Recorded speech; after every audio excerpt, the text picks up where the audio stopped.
News India आपके साथ मैं हूं चारुल शर्मा। रुक करेंगे उत्तराखंड की खबरों का। एक बड़ी खबर आपको बता दें, देहरादून में 1425 जवानों को नियुक्ति पत्र का वितरण किया गया है। सीएम पुष्कर सिंह धामी ने नियुक्ति पत्र बांटे हैं। पुलिस, पीएसी, आईआरबी और फायर सर्विस के जवानों को नियुक्ति पत्र दिया गया है। चयनित अभ्यर्थियों को सीएम धामी ने नियुक्ति पत्र बांटा है। नियुक्ति पत्र वितरण के बाद सीएम धामी ने संबोधन भी किया और कहा कि उम्मीद है सभी जवान अपने कर्तव्यों का पालन करेंगे।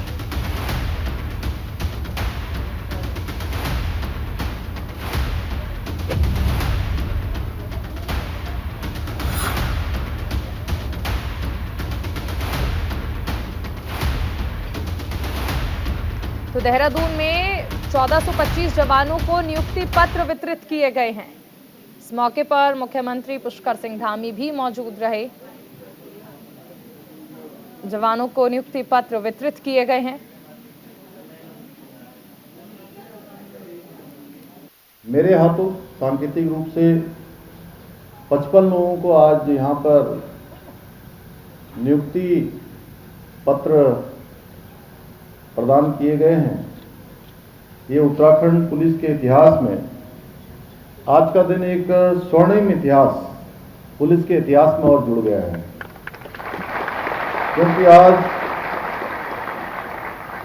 क्योंकि आज राज्य के जनपदों एवं पुलिस वाहिनियों में पुलिस विभाग के विभिन्न संवर्गों में आरसी के रूप में हमारे ऊर्जा से भरे नौजवान, हमारे भाई एवं बहन जिन्होंने अपनी परीक्षा को पास करके आज के दिन वो पुलिस के अभिन्न अंग बनने जा रहे हैं, उसकी मैं आप सबको बहुत बधाई देता हूं। और उत्तराखंड की राजनीति से एक बड़ी खबर आपको बता दें, टिहरी सीट को लेकर कांग्रेस में खींचतान बढ़ गई है। लोकसभा चुनाव लड़ने से प्रीतम सिंह ने इनकार कर दिया है। पूर्व नेता प्रतिपक्ष हैं प्रीतम सिंह और देवेंद्र यादव के बीच दरअसल तालमेल ठीक नहीं है। टिहरी सीट को लेकर नई बिसात बिछाने की तैयारियां शुरू हो गई। हरिद्वार सीट पर टिकट को लेकर कई दावेदार हैं।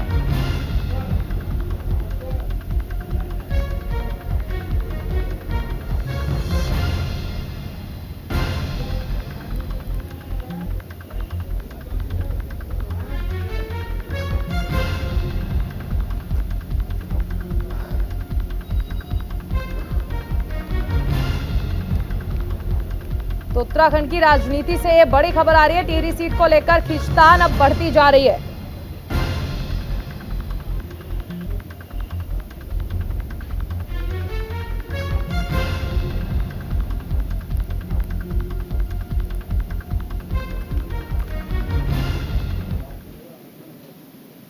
देहरादून जिलाधिकारी कार्यालय में जनता दरबार लगाया गया, जिसमें देहरादून के निवासियों की ओर से जिलाधिकारी सोनिका को प्रशासन से जुड़ी हुई शिकायतों के बारे में बताया गया।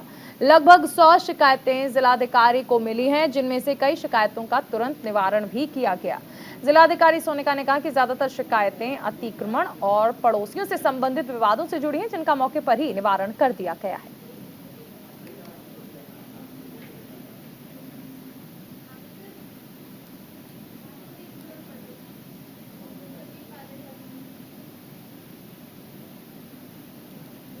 सौ के करीब हमारे पास शिकायतें आई हैं और मेनली अतिक्रमण हो गया या अड़ोसी पड़ोसी का विवाद हो गया, एरिया का उन दोनों के बीच में विवाद हो गया, इसी तरह की ज़्यादातर कंप्लेंट्स आती हैं। और कुछ लोग बाहर हैं, उनकी ज़मीन यहाँ पे है तो उसकी मीनारबंदी और यही सारी कंप्लेंट मैक्सिमम हमारे यहाँ पे आ रही हैं जो लैंड से रिलेटेड हैं।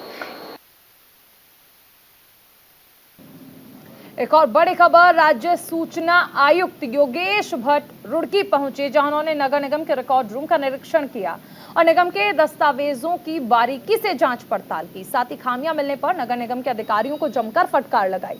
उन्होंने अधिकारियों को दिशा निर्देश देते हुए कहा कि 1 हफ्ते के अंदर व्यवस्थाओं में सुधार होना चाहिए और समय पर सूचनाएं दी जाएं ताकि अपीलकर्ता को कोई परेशानी ना हो।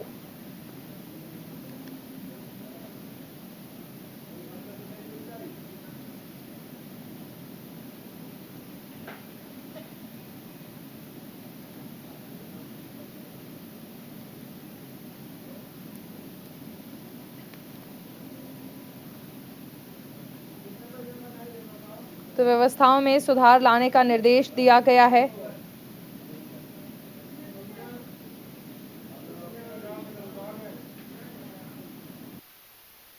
नगर निगम एक ऐसी स्वायत्त संस्था है जहां जनता का सबसे अधिक जो साबका पड़ता है या काम पड़ता है वो नगर निगम से पड़ता है, तो वहाँ पर सुशासन और पारदर्शिता बहुत आवश्यक है। और जो आम जनता से जुड़ी हुई सूचनाएं हैं उनके लिए जो है एक अधिनियम के अंतर्गत व्यवस्था होनी चाहिए। नगर निगम रुड़की चूँकि नया है, 10 साल के करीब इसको गठित होने जा रहे हैं, तो आज है कि नगर निगम में अभी जो सूचना अधिकार अधिनियम के अंतर्गत सूचना प्रदान करने की जो व्यवस्था होनी चाहिए वो सुचारू रूप से नहीं है। राष्ट्रीय सफाई कर्मचारी आयोग की उपाध्यक्ष डॉक्टर अंजना पवार हरिद्वार पहुंची। उनका शिवालिक अतिथि गृह में पहुंचने पर नगर निगम कर्मचारी संयुक्त मोर्चा के पदाधिकारियों ने स्वागत किया। इस दौरान संयुक्त मोर्चा के प्रतिनिधिमंडल ने कर्मचारियों से संबंधित समस्याओं को उनको अवगत कराया और अधिकारियों को दिशा निर्देश भी दिए।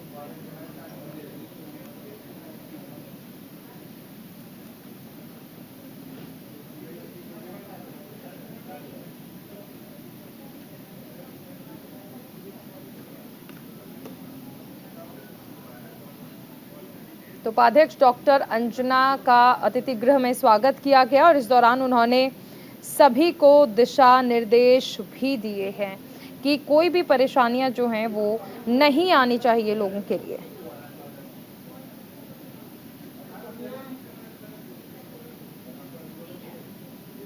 देखिए, राष्ट्रीय सफाई कर्मचारी आयोग जो होता है वो सफाई कर्मचारी, मैनुअल स्क्वेंजर्स और उनके आश्रित होते हैं। उनका सामाजिक, शैक्षणिक और जो आर्थिक स्तर होता है उनका हम पुनर्वास कैसे करें, उनको हम कैसे अंतिम पंक्ति में बैठें तो उनको मुख्य धारा से जोड़ें, इसके लिए आयोग अध्ययन करने आता है।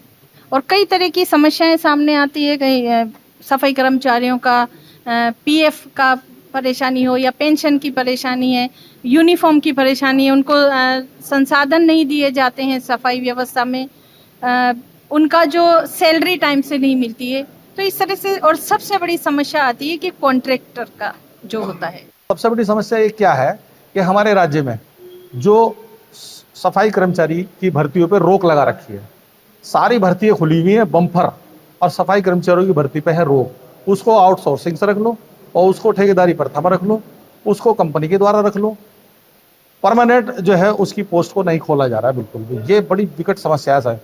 अधिकारियों की फौज बढ़ती जा रही है नगर निगम और नगर पालिकाओं में, और कर्मचारियों की घटती जा रही है, क्योंकि परमानेंट पोस्ट इसलिए नहीं खोल ली जा रही है क्योंकि नेता और अधिकारी कमीशनबाजी में कंपनियों को ठेका देके और ठेकेदारी पे काम करा के उनकी कमीशन बनती है। परमानेंट रखेंगे तो उनकी कमीशन नहीं बनेगी। बुनियादी समस्याओं को बताने आए थे, लेकिन यहाँ देखने में आया कि लोकल समस्या में उलझ गई। हमारा मकसद ये है कि जो हमारे नौकरियों पर प्रतिबंध लगा है शासन ने, वो प्रतिबंध खुलना चाहिए।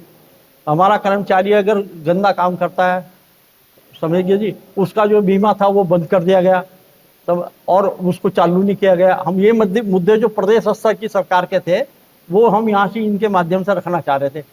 वो मुद्दे जो है ना हमारे गौण कर दिए गए इधर उधर की बातों में। विश्व पर्यावरण दिवस के मौके पर पर्यावरण को बचाने का संदेश दिया गया। पर्यावरण संरक्षण को लेकर कई जगह कार्यक्रम आयोजित हुए और पर्यावरण को सुरक्षा करने वाले पेड़ पौधे लगाए गए। लक्सर के वन रेंज के कर्मचारियों ने कोतवाली परिसर में फलदार और छायादार वृक्षों का रोपण किया। इस मौके पर सीओ मनोज ठाकुर ने समस्त क्षेत्रवासियों को पर्यावरण दिवस की बधाइयां दी और कहा कि भविष्य को देखते हुए हमें पर्यावरण की सुरक्षित रखना जरूरी है। जैसा आपको पता है कि आज विश्व पर्यावरण दिवस है, उसके उपलक्ष्य में पुलिस जैसे क्राइम के ऊपर काम करती रहती है वैसे सामाजिक मुद्दों पे भी करती है। तो आज हमारे लक्सर कोतवाली पुलिस द्वारा और वन विभाग के सहयोग से करीब 50 से ऊपर जो है विभिन्न प्रजातियों के पेड़ पौधे यहाँ पर लगाए गए, जिसमें मेरे द्वारा, इंस्पेक्टर साहब द्वारा और अन्य थाने के फोर्स द्वारा जो है अलग अलग जगह पे पौधे चिन्हित कर लगाए गए हैं। रुड़की में राष्ट्रीय अध्यक्ष पदम सिंह रोड के नेतृत्व में सैकड़ों किसानों ने डीजीएम कार्यालय का घेराव कर विरोध प्रदर्शन किया। किसानों का आरोप है कि बिल के भुगतान किए जाने के बाद भी उन्हें बिजली विभाग की ओर से सुविधाएं नहीं मिल रही हैं। कई दिनों से बिजली के तार टूटे हुए हैं, जिनका लंबे समय से मरम्मत नहीं हो पाई है। ग्रामीणों को दिक्कतों का सामना करना पड़ा, जिसे लेकर विरोध प्रदर्शन किया गया। सरकार को चेतावनी दी गई कि अगर 15 जून तक उनकी समस्याओं का समाधान नहीं हुआ तो वो बड़ा आंदोलन करने को मजबूर होंगे।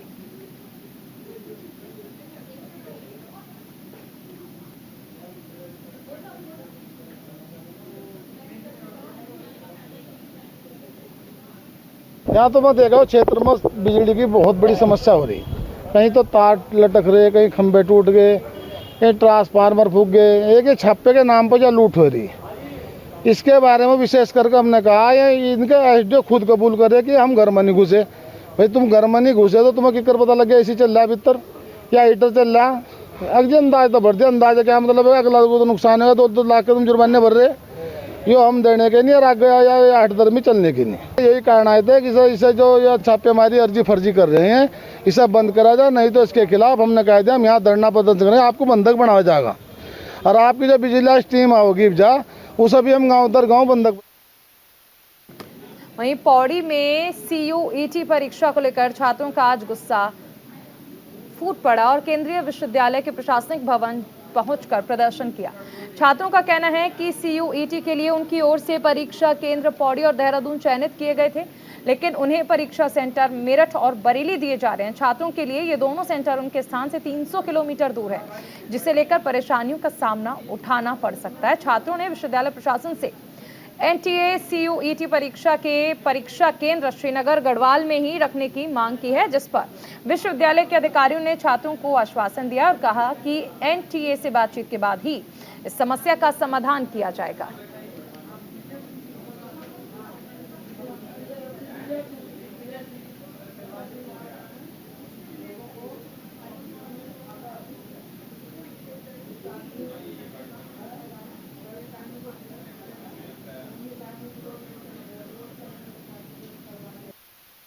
वो लास्ट मोमेंट पर उनके सेंटर चेंज किए गए, लेकिन उस टाइम पे केवल ये दिक्कत थी हल्द्वानी तक।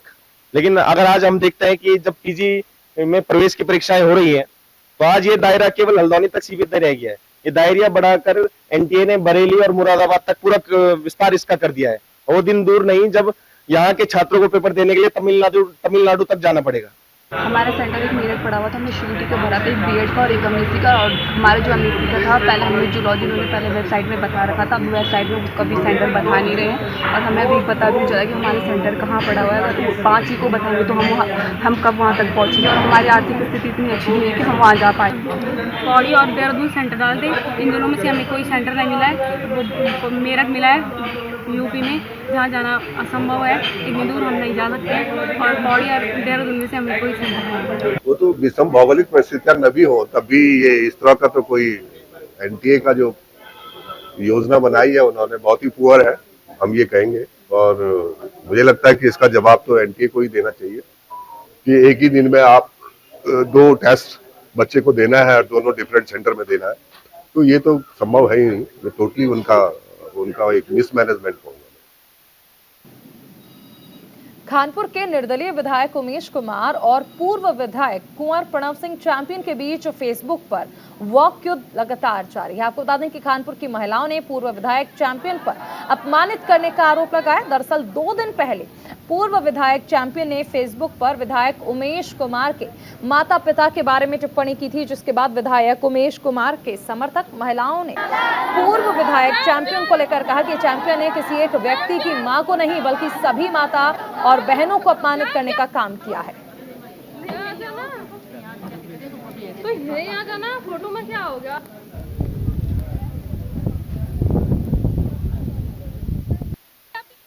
के ऊपर है आज जो भी कुछ मामला है, माँ के ऊपर उठाया गया और यहाँ जो भी आज महिलाएं इकट्ठी हैं सभी माँ भी हैं, बहनें भी हैं। और ये सबसे पहले अपनी भारत माता को उन्होंने गाली दी सबसे पहले, ठीक है, और उन्हें बस यही है कि बीजेपी से उन्हें बाहर कर दिया जा। और यहाँ के जो क्षेत्र की जो भी जनता है उन्होंने पहले ही उन्हें जवाब दे चुके हो उनके ये अपशब्द बोलने के ऊपर, और आगे भी अगर ऐसे यही स्थिति रही तो वो जवाब देंगे। एक तरफ तो बोलते हैं कि मातृशक्ति बहुत उच्च दर्जा दिया गया मातृशक्ति को, दूसरी तरफ उसी मातृशक्ति को गाली दी जा रही है। और खुलेआम दी जा रही है। तो इस पर भी कोई रोक होनी चाहिए। और मुझे आज इस चीज़ की बड़ी शर्मिंदगी महसूस हो रही है कि मैंने बीजेपी को वोट किया और बीजेपी का ही एक कार्यकर्ता जो एक सम्मानित पद पर भी बैठा हुआ रहा है, आज तक बैठाया है जनता ने, वो एक दिन कभी कुत्ता बोलता है जनता को और फिर मातृशक्ति के लिए गाली देता है, किसी की माँ को गाली देता है। उसने आज एक माँ को गाली नहीं दी, उसने आज सब महिलाओं को, सारी मातृशक्ति को गाली दी। ये बहुत शर्मनाक घटना है जिसकी हम घोर निंदा करते हैं। चलिए एक बड़ी खबर आपको बता दें, लक्सर के मुक्ताबाद गांव में एक युवक से ठगी का मामला सामने आया। दरअसल आपको बता दें कि युवक की दोस्ती लंदन की एक युवती से फेसबुक के जरिए हुई थी, जिसके बाद युवती ने युवक को बताया कि वो 18 अप्रैल को घूमने के लिए भारत आ रही है और वो उससे शादी भी करेगी। जिसके बाद इस पर उसने युवक को बताया कि वो उसके लिए गिफ्ट में महंगे आईफोन और टैबलेट्स लेकर आ रही है। तभी युवक के पास एक कॉल आई। कॉल करने वाले ने खुद को दिल्ली इंटरनेशनल एयरपोर्ट का कस्टम अधिकारी बताया और कहा कि लंदन में 10 लाख से अधिक का सामान आए हैं, एयरपोर्ट पर इसके कस्टम ड्यूटी जमा करनी होगी। विदेशी दोस्त ने अपनी करेंसी एक्सचेंज करने के बाद उसके पैसे वापस लौटाने की बात भी कही और युवक ने गूगल पे पर 45,500 रुपये और 1,85,500 रुपये भी दे दिए। युवक को ठगी का एहसास हुआ। फिलहाल पुलिस ने मामला दर्ज कर लिया है।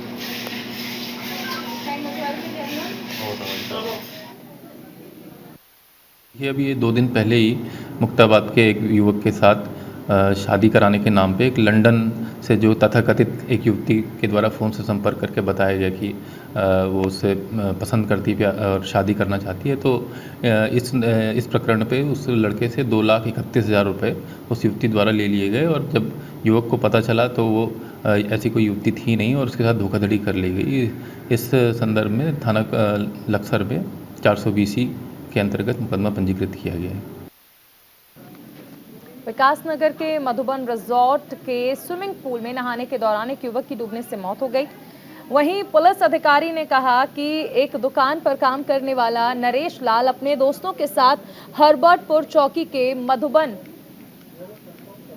रिजॉर्ट के स्विमिंग पूल में नहाने गया, जहां नरेश लाल की नहाते समय स्विमिंग पूल में डूबने से मौत हो गई। पूरे घटनाक्रम की जांच की जाएगी। साथ ही उन्होंने कहा कि क्षेत्र के सभी रिजॉर्ट्स को नोटिस भेजे जाएंगे और जांच की जाएगी। फिलहाल पुलिस घटना के कारणों की जांच कर रही है। ये मधुबन रिसोर्ट जो कि शिमला बाईपास रोड पर स्थित है, बीते शनिवार को व्यापारिक प्रतिष्ठान विकासनगर में बंद रहते हैं। इसी में एक राम कुमार स्वीट शॉप है। इसके मालिक व उसके कर्मचारी आउटिंग पे वहाँ गए थे और उसी दौरान ये वहाँ पे एक स्विमिंग पूल पे है जिसमें एक लड़के की डूबने से मृत्यु हो गई, जिसका नाम नरेश नाम का व्यक्ति था और वो मूल रूप से पुरोला उत्तरकाशी का रहने वाला।